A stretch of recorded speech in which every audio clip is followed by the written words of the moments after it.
1950년 6월 새벽 4시 북한은 폭풍이라는 작전명 하에 38도 경계선을 넘어 남한을 전면적으로 침공하였습니다. 소련과 중국의 지원을 받은 북한군은 압도적인 숫자의 탱크와 전투기를 앞세워 남침하였고, 아무런 대비도 하지 못하던 국군은 북한군의 기습에 3일 만에 수도 서울을 점령당하게 됩니다.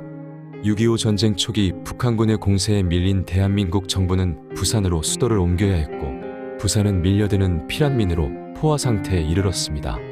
피란민들은 어떻게 해서든 살아남기 위해 판잣집과 오두막, 천막 등을 짓고 살아갔습니다.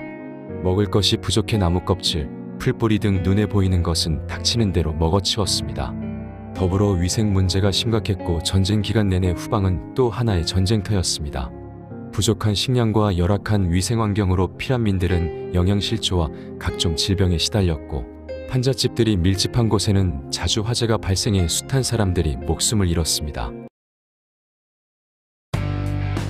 이 같은 희망의 불씨조차 찾을 수 없는 상황에서 미군 제2군수사령관으로 부임한 리처드 위트컴 장군은 전쟁으로 망가진 국토의 복구와 재건을 돕는 데 헌신한 인물입니다.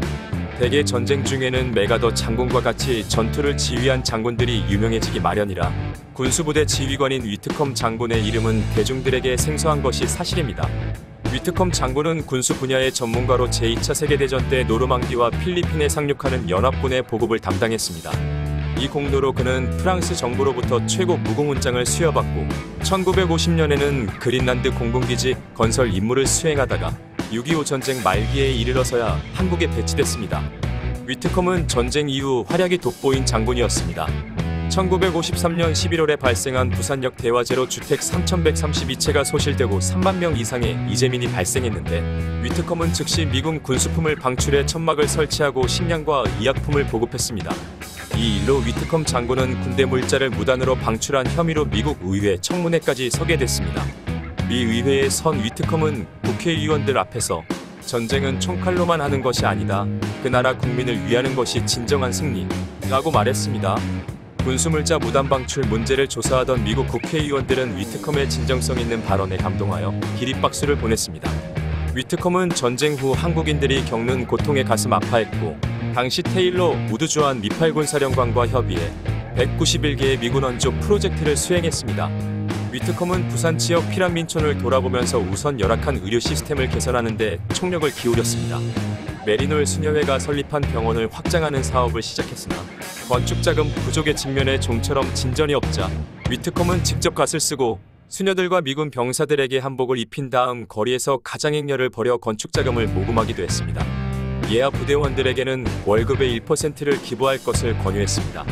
이런 다양한 활동 덕분에 1954년 7월 메리놀 병원이 개원할 수 있었습니다. 1954년 위트컴 장군은 이승만 대통령의 자문 역할을 맡아 전후 재건 사업을 도왔습니다. 부산대학교 초대총장 윤인구를 만나 캠퍼스 건립 계획을 들은 위트컴은 이승만 대통령과 경남도 지사를 설득해 부산대학교가 부산 장전동 부지 50만 평을 무상으로 얻을 수 있게 했습니다. 학교 건립이 시작되자 위트컴의 요청으로 미군 공병대가 진입도로를 건설했습니다. 전쟁의 상처를 극복하는 가장 효과적인 길은 바로 교육에 있다고 확신한 그의 신념이 낳은 놀라운 결과였습니다.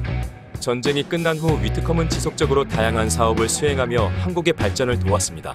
1958년 위트컴은 서울에 희망보육원을 설립하는 등 전쟁 고아들을 돌보는 사업을 시작했고, 크리스마스에는 직접 산타 복장을 하고서 전국의 고아원을 탐방했습니다. 이 과정에서 위트컴은 평생의 연인을 만나게 되는데요. 서울과 천안에서 고아원을 운영하는 한묘숙 여사를 만난 위트컴은 그녀에게 청혼했습니다. 외국인과 결혼하는 것을 반대한 한 여사의 친정 가족들은 그녀와 아예 연을 끊어버렸습니다. 그러나 위트컴은 그녀를 끝까지 사랑했고 1964년 마침내 두 사람은 33년의 나이 차이를 극복하고 결혼했습니다. 두 사람은 결혼 후 보육사업을 이어가면서 전쟁의 상처를 씻기 위한 다른 사업을 진행했습니다. 위트컴이 평생 염원한 것은 1950년 11월 벌어진 장진호 전투에서 전사한 장병들의 유해 송환이었습니다. 그러나 냉전이 절정에 치렀던 당시 상황에서 유해 송환 문제는 쉽지 않았는데, 한 여사가 남편 위트컴을 도와 100여 차례 홍콩을 방문해 중국 정부와 접촉했고, 그 노력이 빛을 발하여 한 여사는 1990년부터 1995년까지 23차례 북한을 다녀올 수 있었습니다. 그때 한 여사는 그녀는 중국 대리상을 통해 군번주를 수집하기 시작했고, 전사한 미군 병사의 군번주를 $500에 구입하는 등 신원이 확인된 병사들의 시신을 가져올 방법을 모색했습니다. 이 과정에서 소요된 경비는 약 $100만 이르렀지만 위트컴은 개인 재산과 연금을 털어서 이 비용을 충당했습니다. 1982년 위트컴은 평생의 수건 사업인 유해송환의 결실을 보지 못하고 서울에서 심장마비로 사망했습니다.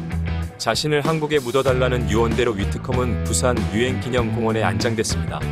불행하게도 부인 한 여사는 위트컴이 사망할 때 곁을 지키지 못했는데 당시 그녀는 홍콩에서 유해송환 협상을 진행하고 있었습니다. 한 여사의 노력으로 1990년대부터 유해송환 작업은 대한민국과 미국 정부의 국책사업이 되어 현재까지 이어지고 있습니다. 한 여사는 남편 사망 후 위트컴 장군 희망재단을 설립해 운영하다가 지난 2017년 1월 운명을 달리했습니다. 그녀는 부산 유엔기념공원의 위트컴 장군 묘지 곁에 묻혔습니다. 한국인보다 더 한국을 사랑한 장군으로 불리던 위트컴. 그의 헌신에 감사하며 한국을 사랑한 마음 영원히 잊지 않도록 하겠습니다.